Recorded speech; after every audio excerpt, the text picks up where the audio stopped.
out and have fun, and then leaving behind their garbage. So, Yeah. yeah. So Vinny's on now. Vinny's our committee chair Hi. for the committee that covers like 10 different things, including sanitation and rats. Great. A very hot topic. Love Yes, to it see is. Yes. Do you want us to introduce ourselves on the health side? Sure, go ahead. So hi, nice to meet you.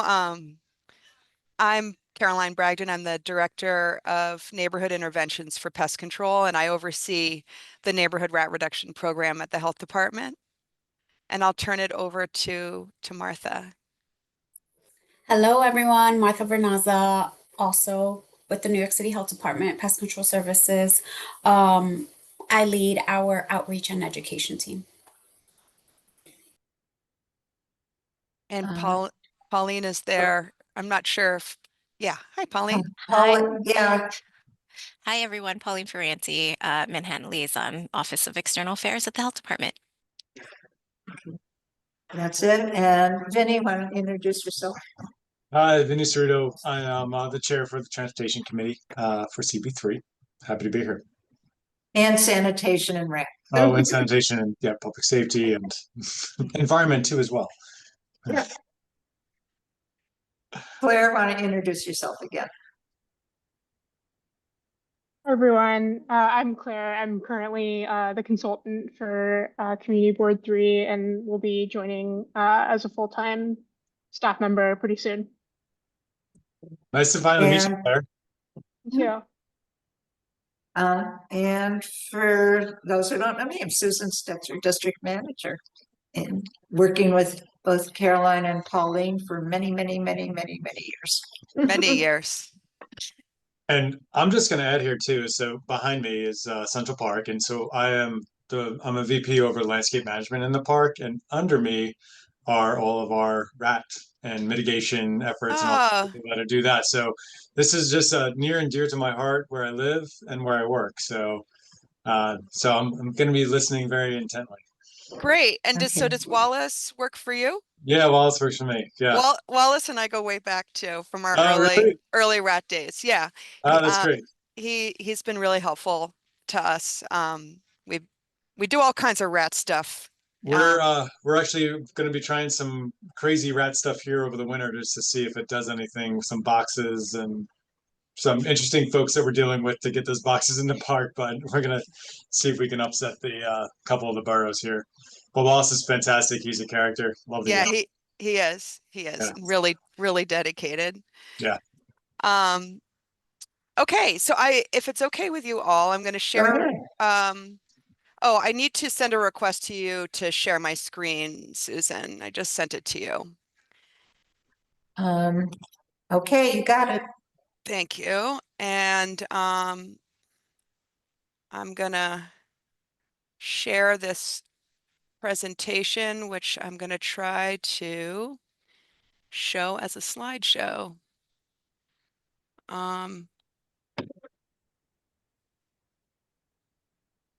Why can I not see this? Sorry, the controls are view.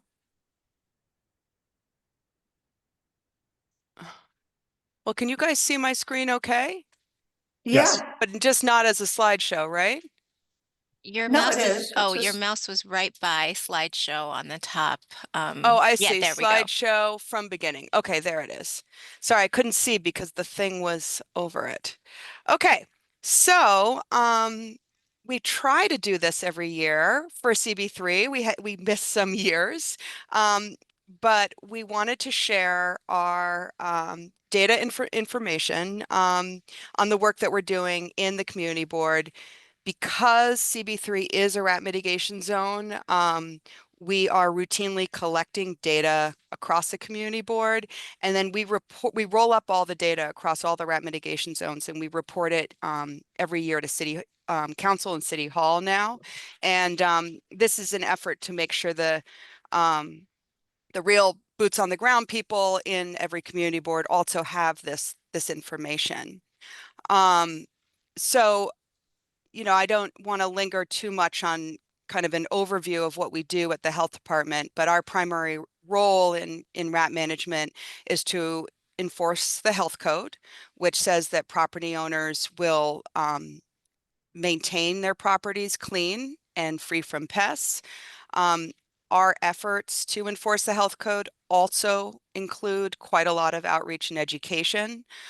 So we both do enforcement. You know, we do inspections, we issue orders, we issue summons, but we also do a lot of outreach to property owners. And then, you know, throughout this process, we're monitoring neighborhoods and community boards as a whole for their level of rat activity. And I'll get a little more into that. Okay, so our Office of Pest Control, so our kind of mission is to overall improve quality of life and reduce the level of rat activity across neighborhoods. You know, within that mission, we are also seeking to reduce transmission of rodent-borne diseases, which overall is incredibly low, and prevent rodent bites, which is also incredibly low. But we monitor for both of those things here at the health department. We do respond to 311 complaints and we monitor 311 complaints. We also do a lot of proactive work. And the examples of the proactive work are indexing inspections, which we're going to talk about. And then we do the education and outreach program that Martha leads.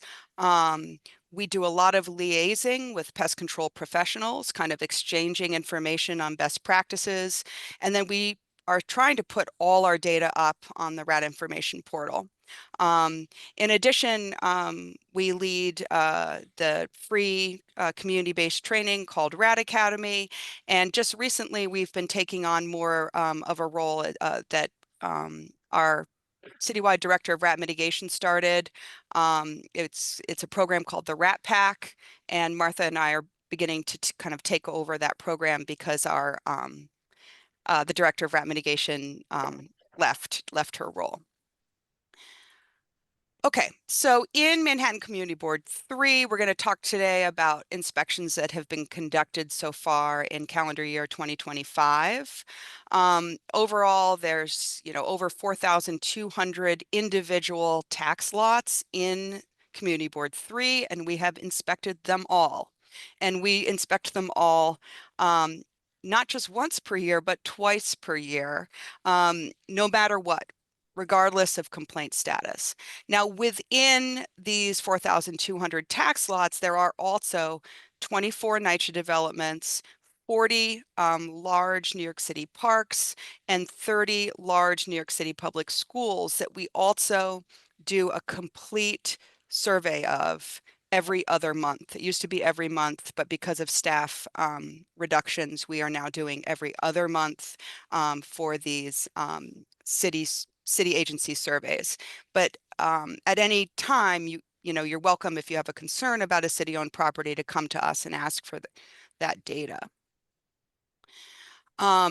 This is a map of what we're seeing, and this is a new format to the map, Susan. Also, I'll be interested in your feedback. We will give you a PDF of this map. I know in the past we've printed it as a poster that you can have and refer to, but this shows your 2025 data. And it shows all the properties in blue that have been inspected. So every property was inspected. We have inspected the parks, but we're showing them as green because it's a little bit easier to kind of locate where they are. And then it shows those that have been marked as having a severity score for rat activity of severe, which is a level 3, versus 1 or 2, so minor rat activity, or moderate rat activity. Ones that are blue had no rat activity at all. And the green is our parks that were inspected. So out of 4,225 inspections, there were 495 properties, individual properties that failed inspection, which is about 12% of your properties. Now, this is, again, this is low when we look at all of the rat mitigation zones. So we're talking about, in comparison to the Bronx Grand Concourse, they have a failure rate of 26%. So it is low, but that is just the percent of properties that had any sign of rats. And so that's not saying that individual properties in the community board don't have severe rats, because what you'll notice are a lot of these large city properties still are marked severe. Okay, so that's why you're still experiencing quite a high level of rat activity, because these individual tax lots with the level 3 marked are properties where you're probably still seeing quite a lot of rats, even though your failure rate is lower than other areas in the city. Okay, so what we're also doing, as I said, is we're tracking complaints that come in month over month in the community board. So this is just the past 12 months. So you'll see in September of 2025, there were 61 rat-related complaints received by the health department in community board 3 compared to a year ago where there were 56. I would call this pretty flat. It is typical to see lower numbers of complaints in the cold weather months, so November, December. Here's January. It was kind of warm in January. I don't know what happened in January, but then February, slightly lower, and then they go up in the summer, and then they start to come down again in the colder ones. But regardless, all properties are inspected whether or not they have a complaint. Now, this is a breakdown of the parks. So Susan and you and I talk a lot about the different parks. And Vinny, I think you'll probably be interested to see how we collect rat data in parks. We have a team of surveyors. They go throughout the park. They look everywhere that is accessible to them, and they count earthen burrows. They count structural burrows. They count instances of harborage where it is too dense to see whether or not there's rat activity. And they count instances of uncontained garbage. And this is during the workday. And then all of that is rolled up. So every other month, we can track how that park is doing. So you can see Tompkins Square Park in this is August. They're doing another round of surveys right now in October. But there were 194 different instances of like a problematic finding. You can see most of the instances are earthen burrows. And that is an increase over where they were in June. Similarly, Sarah D was doing quite badly in April, and then made an effort to make some improvements and was looking better by August. Although rat activity did go up, their structural burrows went down, and that was because we did a big push with our stoppage team to seal up structural. Columbus Park, it was improved, but from June to August, et cetera. You can look at each park and kind of see how they're doing. And we do this exact thing with the Parks Department extermination team every month. We review this data and we talk about like, oh, okay, I think you need to send staff to do more treatments in Tompkins, but you know, this area is looking better, so you can scale back. So that's the kind of the level of detail that's happening. Same thing with NYCHA. So at NYCHA, within each campus, we're looking at earthen burrow counts, structural holes, exposed garbage, and harborage. You know, here we were flagging, this data is up through September. You can see Reese, this development is showing a steady increase, whereas Vladeck is showing a steady decline. LaGuardia is bouncing around, so is Smith, so is Wald. Here's Reese 2 again. Something's going on at Reese 1 and 2. Rutgers creeping up. You know, you can see others. Sometimes we'll see an enormous amount of garbage and flag that for NYCHA. Here's Gompers. Something's going really well at Gompers. Burrow count's going down. Can I ask you one question for both NYCHA and for parks? This doesn't list all of our parks or all of the NYCHA developments. Is that because these are the worst? Yes, that is it. That is because these are the worst. And if you go to, wait, where was our summary slide back here? So yes, so this doesn't list everything. It just lists those that we survey. So we survey 40 parks, but only 28 of them actually failed inspection for rats. So Okay, there are a got number it. of parks that we're we're checking them, but they're not rat active. And that's good. I mean, that's good. So 30% of parks don't have rat activity. It shows it's possible. Same thing with NYCHA, but most NYCHA properties do fail inspection. So, you know, what we use as our primary indicator, the count of earthen burrows, because when we started, earthen burrow counts were well over 1,000. In fact, they were like 1,500, and the fact that it's down to 520, it's still a lot of burrows, but it's better than they were. Um, so, okay, I was going to show you schools too, because schools were really bad when we first started years ago. And now, less than half of the schools fail inspection. We are only looking at the exterior of the school. And then with schools, we're looking at three indicators. We're looking at presence of garbage that could be feeding rats, so garbage not in a container. We're looking at Department of Sanitation compliance with their regulations. So if sanitation says, oh, you can't set out garbage before 4 p.m., and we go to the school and we see garbage is sitting out there, then they fail for non-compliance with sanitation. And then we're looking for ARS, which is active rat signs, burrows, droppings, gnaw marks, rub marks. And so, Can we get the names of the schools that are having problems? yeah, we can share the names of the schools. What I want to say overall about schools, like out of the three agencies that we monitor, I'd say public schools have the lowest amount of rat activity. And sadly, it's because they're mostly paved environments. So, there's no earth in space. You're not going to have a burrow count of 100. You're going to have a burrow count of one or two. So it's not necessarily good, but I also think that the public school team has made a real effort to upgrade their rat management, and their realm of work was mainly in their garbage management practices, and they are trying and they are making a lot of progress. I'm sure you're seeing all the tilt trucks and the containers that are hopefully making a difference of keeping the food waste off the curb.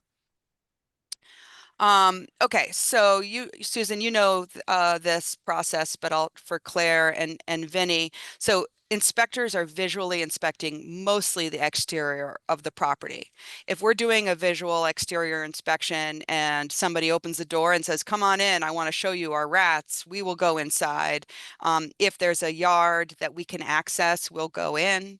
We always try to go in, but most of our inspections are the visual, what we can see from the front and side yards, sometimes the rear yard.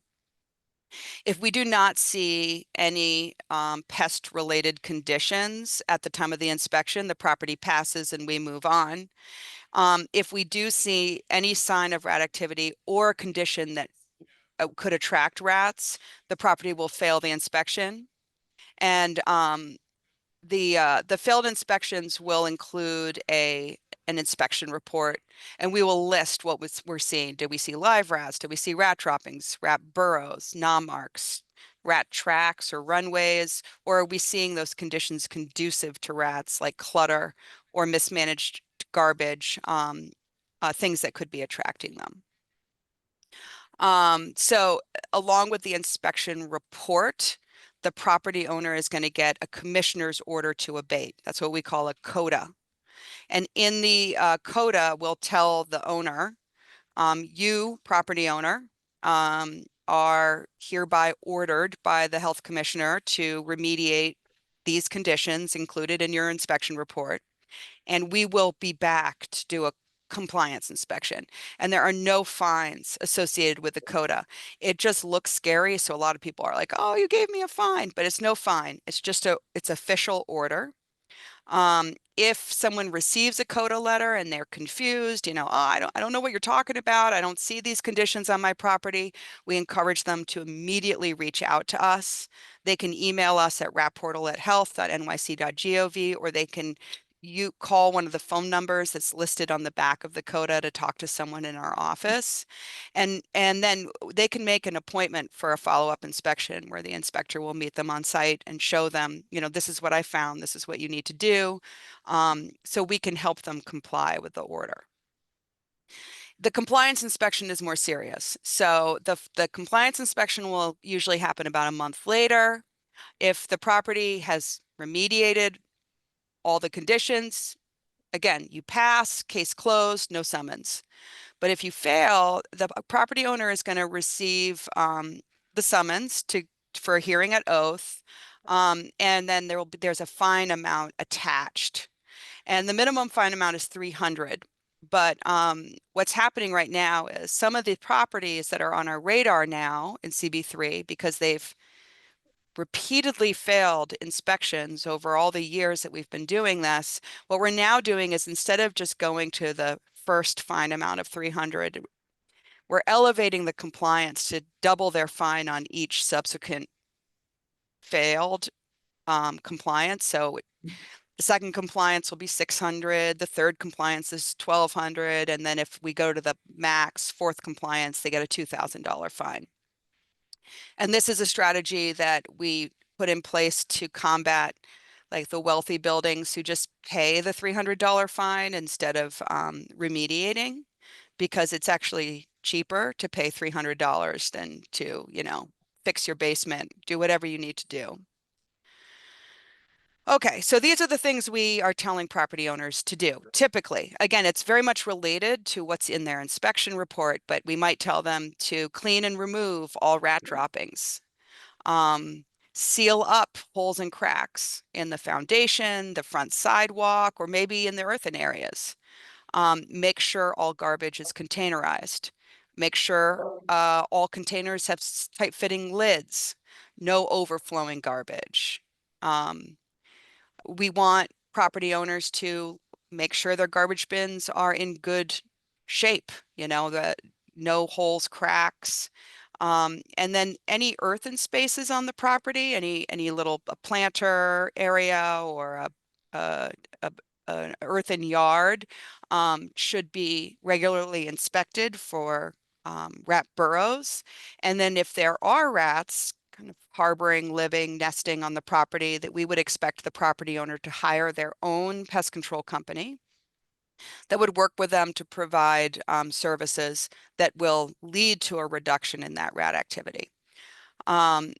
If there's rat activity that the property owner is concerned about, either in the tree pits or around other city-owned properties or in the other public realm, they can call that into 311, or they can, again, write to us at Rat Portal and we'll try to address it. Because this is a rat mitigation zone, there are extra resources in CB3, including an assigned case manager, Stephanie, who you probably have met on walkthroughs, and then Angela, who you know as Yeah. the supervisor of that zone. So, again, you're in contact with them, but we encourage property owners also to be in contact with them if they have concerns. And then we have a whole city agency team that does the surveys for parks, schools, and NYCHA. And then we also, even though the rats are left, we still meet monthly with City Hall to kind of share this data and our progress.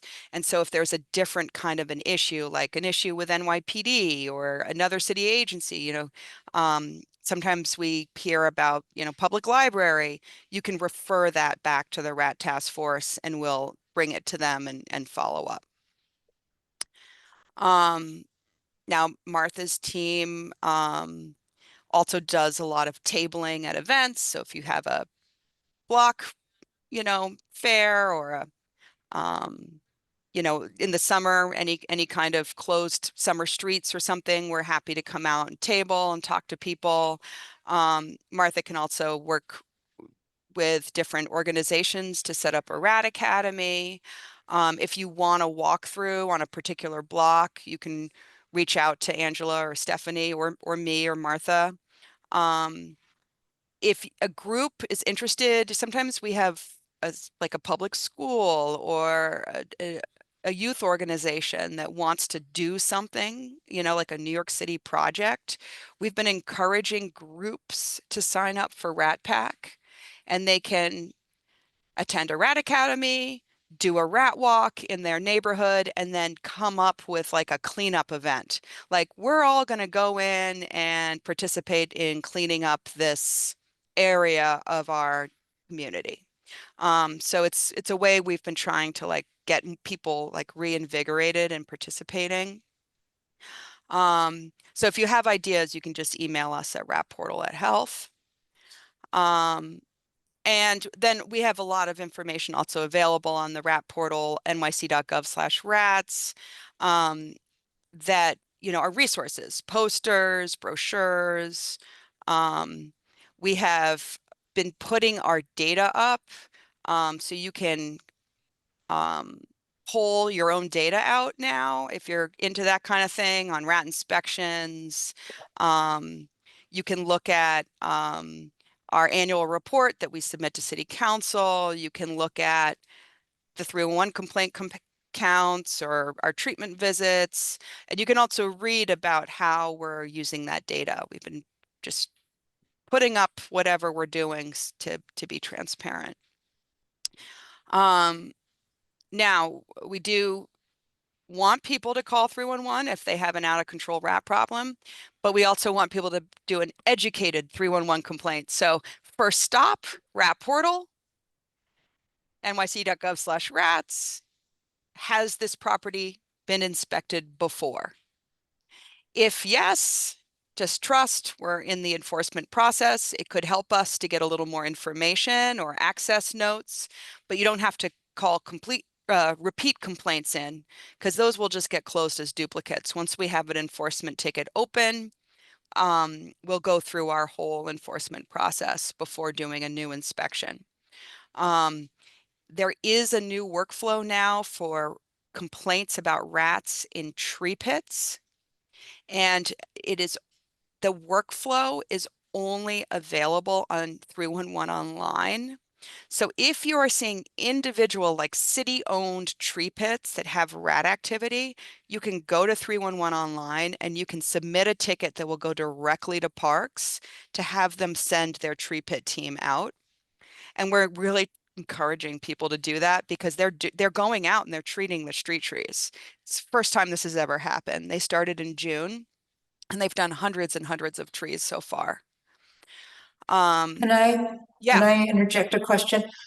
So you're saying if, regarding people calling 311, if it's already being reported, they don't need to do duplicates. However, there's also recording of the number of complaints. So if they have a complaint and they're not calling in because someone has already reported it, they're kind of skewing the 311 numbers that are captured again in the mayor's management report that looks at the number of complaints.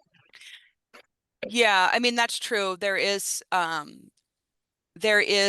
MMR data that tracks the overall number of complaints. I guess it's just some people when they call in a complaint and then immediately get a report back from 311, your complaint has been closed as a duplicate. I know. They They become call very me. mad. Yes. They call me. And what we want them to understand is like, we appreciate you taking the time to call in that complaint, but we can't do more enforcement. Like once we've issued an order, we have to give them the time to remediate, and then we'll do the compliance inspection. And then once we've issued a summons, we got to give them their time to attend their hearing at oath. We can't hit them over and over and over again. We have to give them that time. And so we don't want people to be frustrated if their I get it. I repeat get it. calls are getting close. And then also, we just really want people to call in useful information, because we sometimes get angry callers just saying like rats on Clinton Street, and we need more detailed information. If it's in someone's rear yard, like how would we gain access? Like, can you only see that space through your kitchen window? Then tell us a time to call you so we can get in and see that. Right. Because otherwise, again, it creates a lot of frustration. No, I understand that. And we try very hard to get all that information across. But I also try and let people know creating a record is also important because money follows those records. Yeah. Yeah. I do see that, and there are a lot of agencies that are looking at the complaints.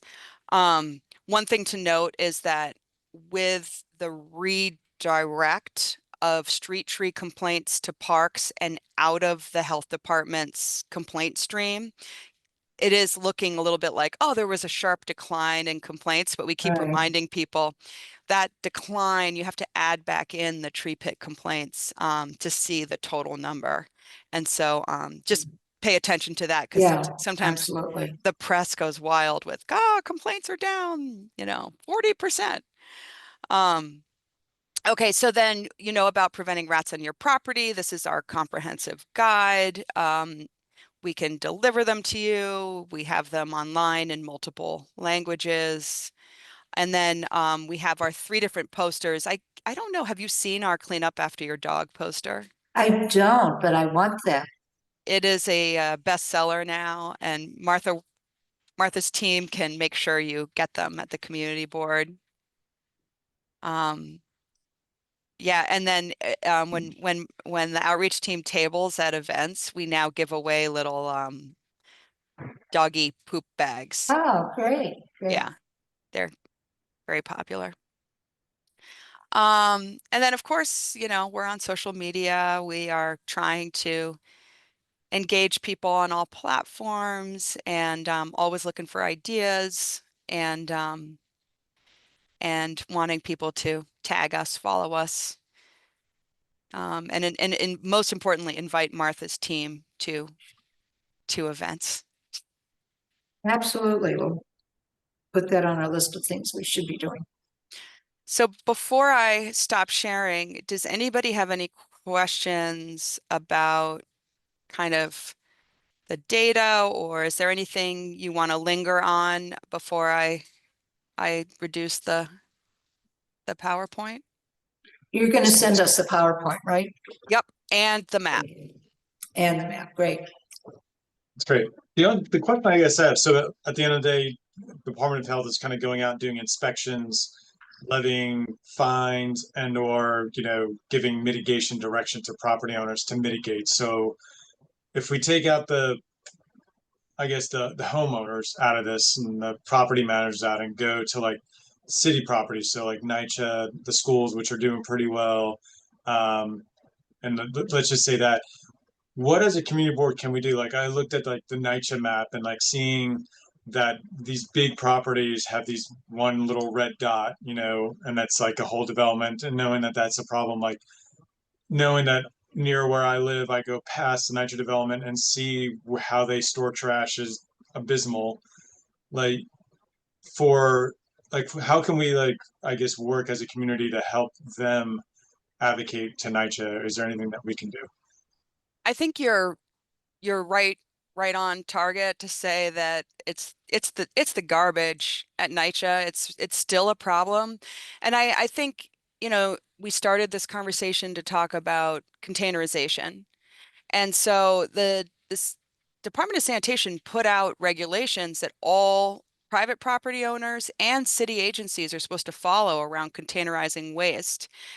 And if you see that city agencies aren't doing it, whether it's NYCHA, schools, parks, whoever, I think you should ask them, why not?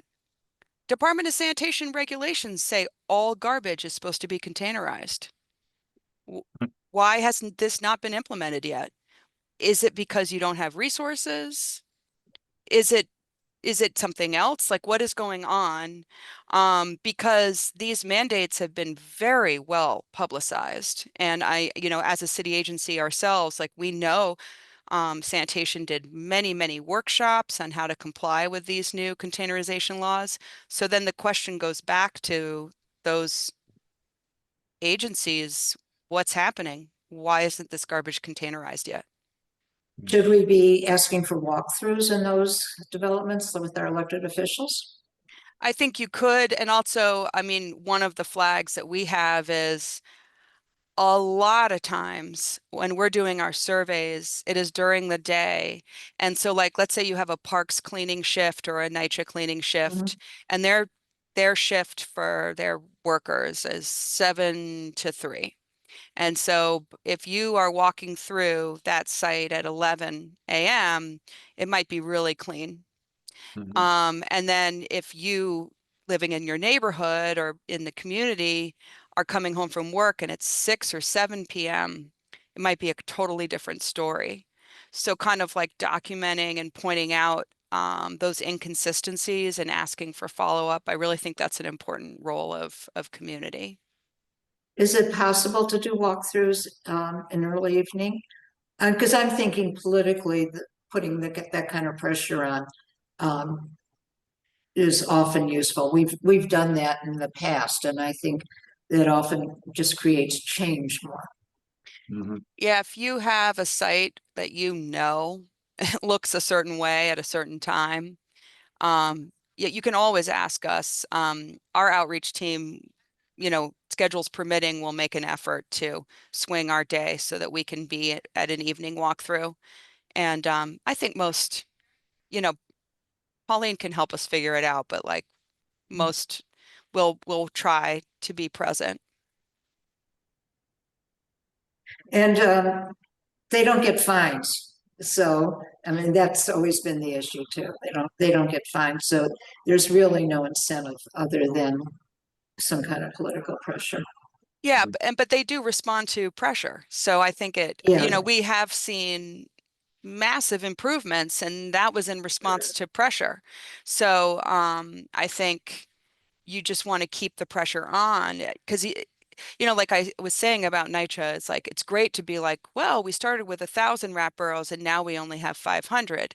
And so on the one hand, it's like, look what you did. That's amazing progress. On the other hand, you still have 500 rat burrows, and that's more than any others have. So let's keep the pressure on because those 500 rat burrows are related to the presence of food waste and the accessibility of that food waste at the developments.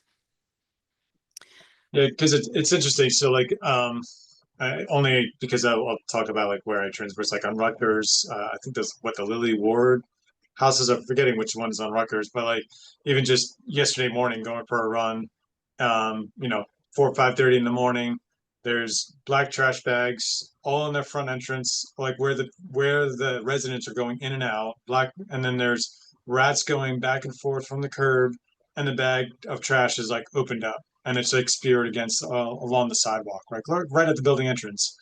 And then you see them later, with the NYCHA folks with like a flat truck, like a flatbed truck, and they're just throwing the bags back there. So it's like even like their equipment to even like service the buildings correctly in a way that's like that they should be serviced, or even is just not connected to you know Yeah. for this issue specifically just for rats as well as just cleanliness. Yeah, I totally agree. I mean, a lot of the initial work that we did in neighborhood rat reduction was just to try to get an upgrade to, you know, garbage management resources. So like new compactors Right.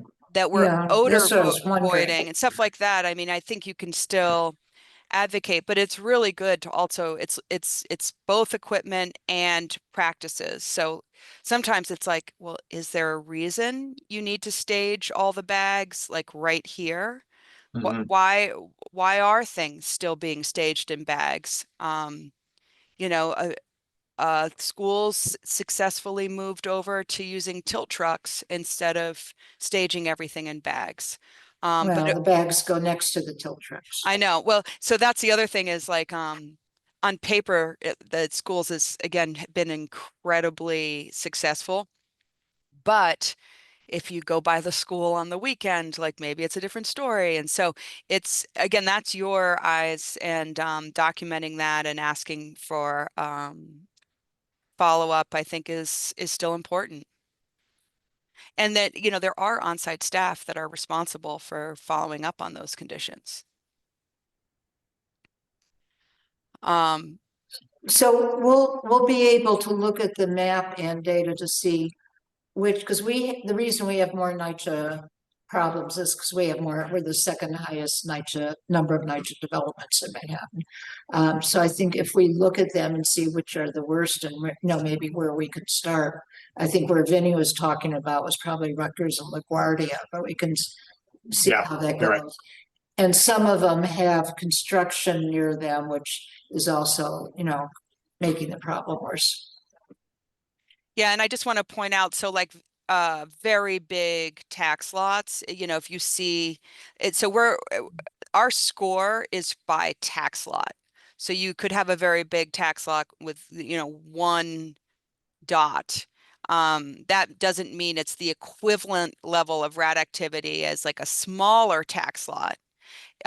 It just means that we found level 3 severity rat activity at this entire tax lot. Same thing, like this is a very East River Park. It's a long, huge park. There's not rat activity throughout it, but there are pockets of rat activity that resulted in a level 3 severity score. So we will send you this information. And then if you want, Martha, maybe you can also share how to order our new poster. And then just keep us in your mind for your upcoming events.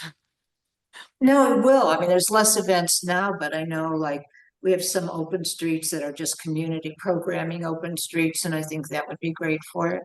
Yeah, we would love to do things also, again, because there are a lot of commercial areas and you do have some active bids. If the bid wants to do something, we'd be happy to collaborate. So that's a great idea. Maybe like the bid, and even I'm thinking of our nightlife. Yeah. Problem is most of our nightlife areas are not organized in a bid. But, maybe it would still be helpful, if we could get a group of them. Uh, I'm thinking that that's where the garbage is, but most of it is overflowing waste baskets outside. So are you still having like businesses, empty waste baskets or, bagging the materials? Again, that's a sanitation question. I Oh, think that's they a do. sanitation, right? Yeah. Martha, they do still offer sponsor a basket. Do they offer that still? I think the last time I heard the Adopt a Basket program was on a pause. Um, Yeah, I haven't heard anything about it recently. That's too bad, actually, because that would be perfect for those nightlife areas. Mhm. yeah, Yeah. their website says that they are not accepting applications currently. So I know that they're on a pause for now. Okay, thank you. You're welcome. Can we still get the rankings of community boards by whatever indicator you choose? Because it's very useful for resolutions, particularly when we talk about equity. Yeah, I can also show you where to access that information. Sure, So sure. I'll send you the link and a screenshot to see how you Okay, can that do it, would be wonderful. because you can only rank the community boards that have been indexed. And Okay, so you have to there's like caveats in there. So we only index the community boards that have rat activity. So if you're in a community board with very low rat activity, we're not going to do the whole index. So you start off with the higher rat activity community boards, we index them all, and then you can compare their failure rates. I think that gives us the information we need. Okay. Yeah, I can. I think it's very useful to use that kind of information. And specifically, which one is CB2? Oh, Well, CB. now, she says she thinks it's Brooklyn, CB2. I do think it's Brooklyn, because I had heard, Okay. I was so surprised too when they were like, yeah, we're going to expand containerization into Brooklyn. It's like, what? Why Brooklyn? But I might have that wrong, or things could just be fluid and changing, because it hasn't, I don't know if the announcement has gone out. It would So, make me We feel better heard, if it was Brooklyn. yeah, yeah. During the budget consult, they said CB2, but they may have just been neglecting to say, which borough. Yeah. Maybe, Martha, maybe we could ask, Marissa. Thank So, you. okay. Well, I'm always happy to see you. And, Vinny and Claire, reach out to us anytime. Yeah, this is really helpful. Thank you for giving the time. I really appreciate it. All It's good nice to stuff. meet you. Yeah, If nice to meet you. you ever need a hand in Central Park, Yeah, yeah. I love got you in Central Park. a roll. I'll just go to Wallace. Okay, good. So He knows where to find us. That's great. we'll Okay, send. Thank you, everyone. We are going to send any follow-up through Pauline, so expect that along with the slides and the map. And thank you all. Nice to meet you all. Yeah, Thank you. thanks If I again. could get it today, because we actually have a parks meeting tonight, I think it would be interesting to give them some of this information. You got Yes. it. Absolutely. Okay, thank you. Thank you all. Good